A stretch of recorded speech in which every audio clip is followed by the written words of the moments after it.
said to the crowd, "The more you feed me, the more I feed you."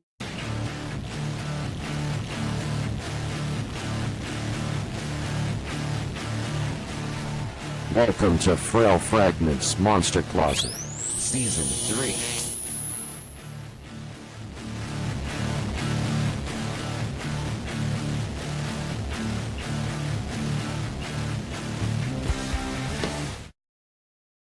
Hey, it's Friday, March 20th, 2026. Monster Closet, episode 218.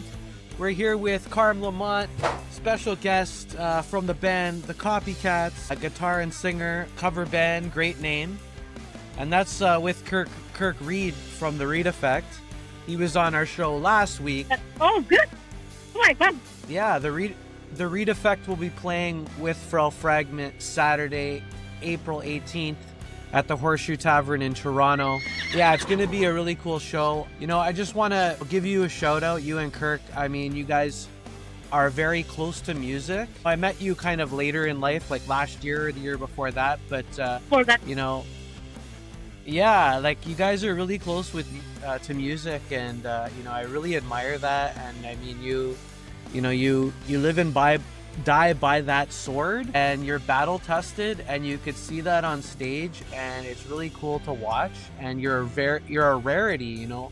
Not too many people can survive in music, and you know, some people don't have a choice. You know, they need music so much, and I think like you're one of those people, and so is Kirk. So I mean, thank you so much for taking your time out to say hi to me again. I definitely want to. I thought I gotta redo the interview from last time because I went for a walk. It was summertime. It was nice. It was nice. I think was it last the same time? Yeah, no, it was in the summer, yeah, or May or something. But yeah, you brought the storm today because it's been raining all day, right? But that's okay. The weather's gonna get better, right? More sunshine now. You know, our clocks changed, and everybody was tired for a week, but now we're enjoying the more sunlight after dinner and the whole thing, eh? That's right. Well, yeah. Rain is going to be done. And Carm, you teach guitar as well, right? Like, that's what you do. Yeah. I fell into the job, more or less. Cool. And what are your plans for 2026? Like, as far as musically or with Kirk or whatever? Projects on the go. I got one of my older projects for back into songwriting because I really do miss that. It's trying to get some of the things that I do out there as well, but it's tricky, as you know. Especially, you know, with life, doing the adult thing. Yeah. Maybe a couple of years ago, I might have been a bit freer, and it didn't really matter what was going on. But now, you know, I got other responsibilities, so it's a bit trickier. But yeah, but I got a couple projects on the work, which I'm really excited about. Twists and turns as a musician, you know, it's just, you know, things get thrown at you and you continue to push through because it's like important. But, you know, I think the beautiful part is the journey, like through all that stuff, right? So that's what makes you who you are at the end of the day, right? Exactly. Yeah, that's funny that you mentioned the journey. I was talking to a friend about that. And the twists and turns, the ups and downs, the people that you meet along the way. And, you know, and some people don't know what I've done in the past. So they think they only know what they see now. It's like there was a time when I didn't teach, I just played. But that's also a tough road. It's a tough road. I mean, I think I stayed 25 for, you know, 10 years. People kept thinking you're 25 or 25. I'm thinking, no, not anymore. And then I realized, you know, yeah, there's more responsibilities on my plate and stuff like that. I couldn't be like all the time. I miss it though. That happened with me too, you know, like when I was 25, you know, I didn't change until I was 35 basically. So yeah. I feel you. Exactly. When you begin to realize it, you know, you gotta pay your car bills, you know, you gotta house bills, all sorts of things. And then you're like, you can't just be, you know, waiting for the next paycheck. You gotta get paid and stuff.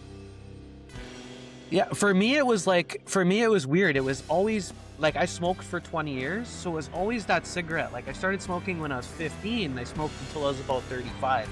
So I was like, you know, you're having your smoke at 15, and you're like, I'm a kid, I could fucking run there and back, no problem. Then you're 25 and you're smoking, you're like, you know, I'm still you know, I'm in my prime and I could run there, and then you're 35 and you're like, oh God, I gotta quit this shit, man. I'm old now, you know? It's like, well, speaking of all, like, December I pulled my Achilles heel, which was, no, I'm sorry. I know, it was not fun. I didn't break anything. I didn't snap it. I just strained it, and doctor said that everything's fine, but it's going to be a slow one. I think, again, another thing where you're like, oh no, all I did was hop over a puddle. But I think that was what it took. That was like, oh God. Yeah, like you could throw like a kid down the stairs, but you throw one of us down the stairs and we're made of glass, you know? Exactly, nothing's going to happen. Oh my God. So speaking about getting all those kinds of things start to creep up on you. But yeah, music is still a very big part of my life. I don't know what I'd do without it, to be honest with you. So I think last time we were talking about that, about being a musician and being selfish about it. That's a tough one to let go. So for somebody like myself, it's been I couldn't just let it go. I'm not quite ready to adult, even still. Even though I'm a bit more responsible with my bills and life, but I'm still living that passion and that dream. Yeah, like last year you took a train across Canada with Kirk. Yeah, we did the beer race. And like vlogged a lot of it, and it was pretty interesting. And I wanted to have you on the show after that just to tell you, you know, you do something like that with Kirk, and you two are really special, you know? Like, how was that? How was that that train trip last year? It was quite the experience. I worked on a cruise ship before as a musician. Okay. There were some things that were familiar. That was definitely interesting, but I love meeting the people. We met a lot of great people along the way. That was fun, was meeting people. I really love that. Oh yeah, like you guys went out to BC, rekindled, you know, like, or you revisited, you know, like people that you hung out with in Toronto, right? Yeah, we did a whole bunch of things like that. There was even some of my friends when I used to play in Sudbury.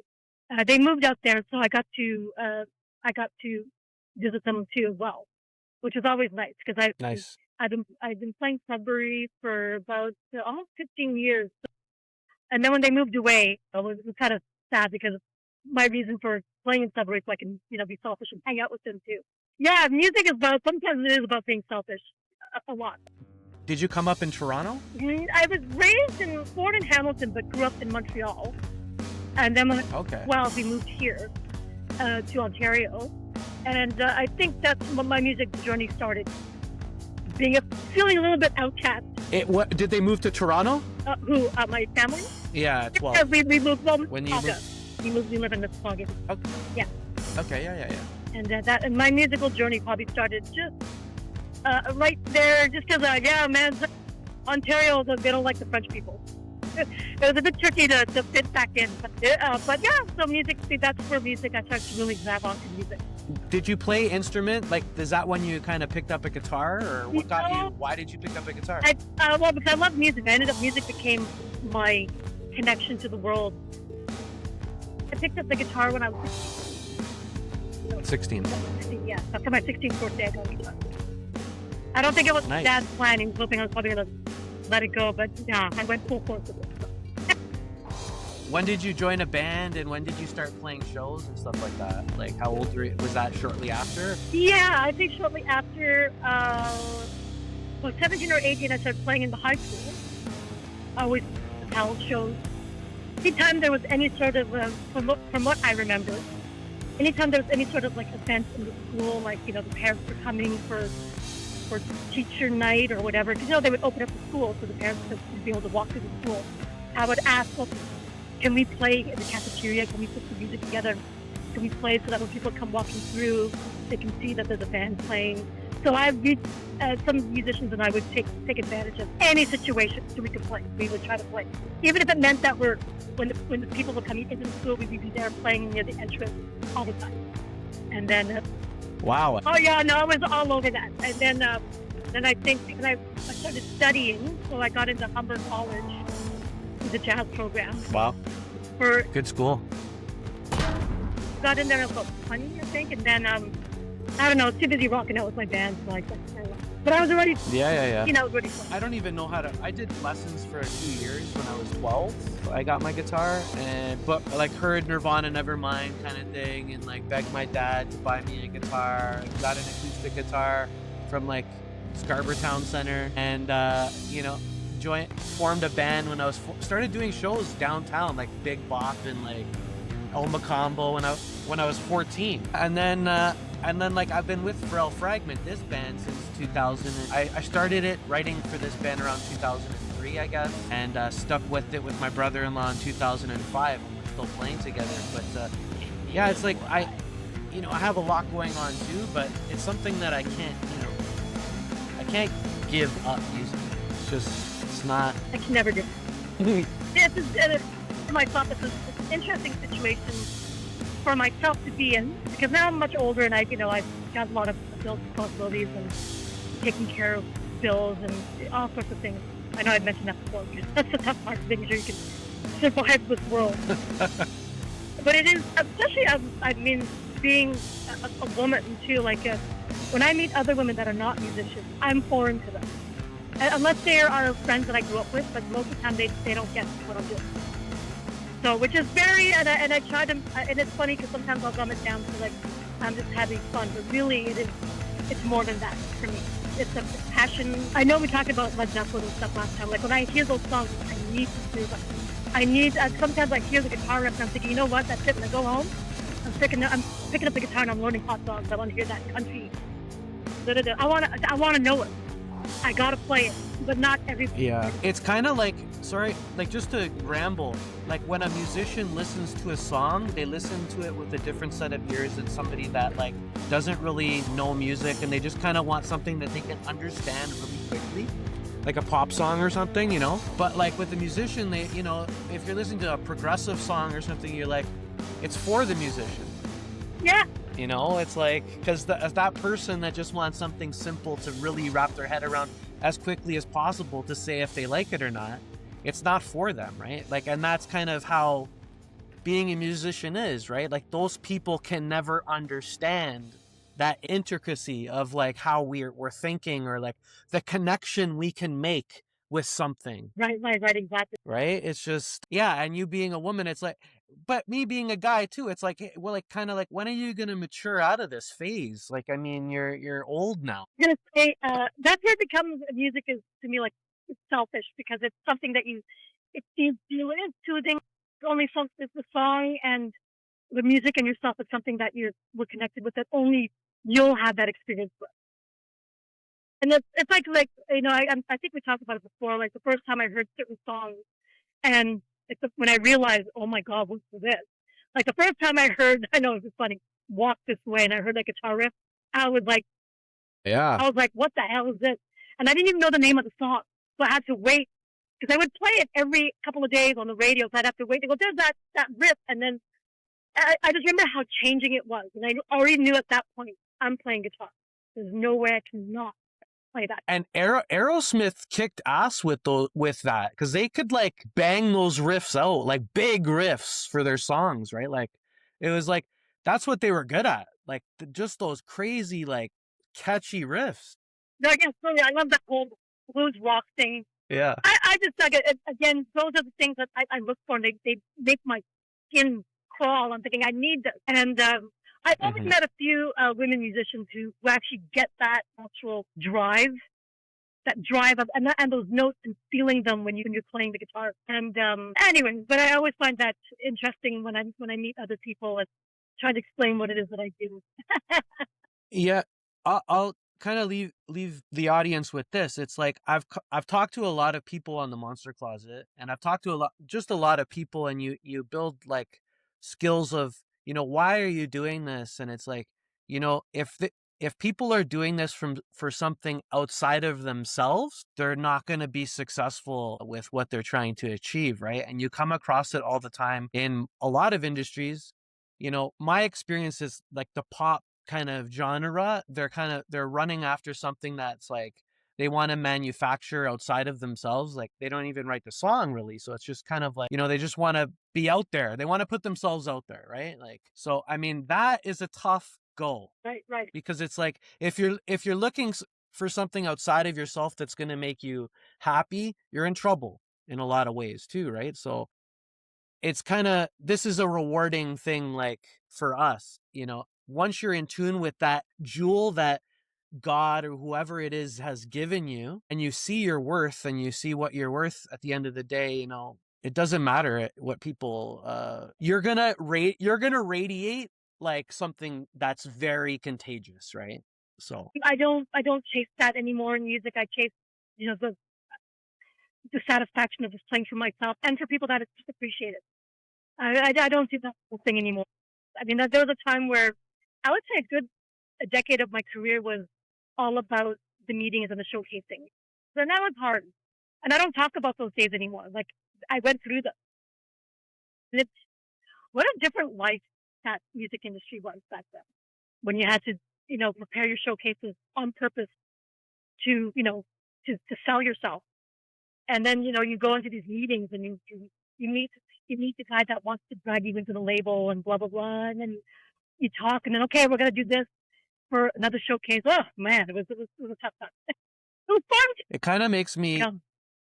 that triggers me with what you're saying, because I was talking to Kirk about this too. And when in 1994, whatever it was, when we started playing shows, or 5 or 6, let's say 1996, we started playing shows. You'd have these you probably remember, you have these supernova battle of the band companies, and you'd have like all these, you know, like battle of the band companies that are essentially extorting children for money, right? And these kids get to play on stage, and you know, at the end of the day, they could, you know, you go out and you kill yourself selling tickets to try to attain this thing that you dream about, right? Yeah. Yeah. Yeah. So I was just thinking, you know, I could be Supernova. Why do I need Supernova? You are Supernova. So I am Supernova because I joined a band, right? That I write the music, so I believe in my music, right? And this is what I've been doing since I started playing in Frail Fragment in 2005 or whatever it was. Like, I've always been trying to doing my best to throw kick-ass shows. And like, I'm not extorting bands. I'm not making any more money than the next guy. It's just like, I booked the date, so now I can like kind of ask bands and throw great shows. And that's what the work is for me as a promoter. But I have to take my hat out of that ring as well. Like, being a promoter, like, I can't do that. I have a family. You know, there's only so many times I can do that every year. And it's my work to create balance for my family and myself and everything, and to figure out what I need to do to have balance to make my life cohesive for myself and my family and everything. So yeah, I got to pull out. I don't need to be the promoter of shows and stuff like that. But that's why I got into promoting, I believe. It was because of these Supernovas and stuff like that. So, you know, I was booking the Horseshoe on a Saturday night or whatever, you know, and we don't need to give you guys 20%. Yeah, no, that's crazy. Crazy that's what they... Yeah, or 50% or whatever, and then you play for a half an hour, and like, it's that was the industry I came up in, and I'm doing my best to get with bands that kind of correlate with my music and that are cool people, right? Like, and that's what it's all about at the end of the day. I don't need somebody telling me that I'm a badass, you know, on stage. I don't need telling me, like, I know I'm a badass, and I know Carm Lamont is a badass, and Kirk Reed, and like all these people, you know, that we're playing with now are badasses, and they're battle tested. And if you walk in Saturday, April 18th at the Horseshoe Tavern, every single one of those bands is solid, man. We are. Like, Star Beast are opening up the night. Like, if you've never heard of Star Beast, they're going to impress you. Like, that guy's another one. Like, Yes, he does. Songwriting juggernaut. So yeah, I mean, please show your support for indie music. Saturday night, it's the best place to be in April 18th at the Horseshoe Tavern. Frail Fragment, The Reed Effect, Phantom High, and Star Beast. And Phantom High, bring it energy, man. They're gonna close the night off. They play like 35 minutes that will just kick your ass. At Carmen Lamont, check her out. She's an amazing musician. She's an amazing guitarist. Beautiful person. Thank you for taking your time with us today. Check out frailfragment.com for more info on the show, and keep it locked. This is the Monster Closet, episode 218, Friday, March 20th, 2026. Have a good weekend. Thanks again. We'll see Peace. you April 18th. Take care.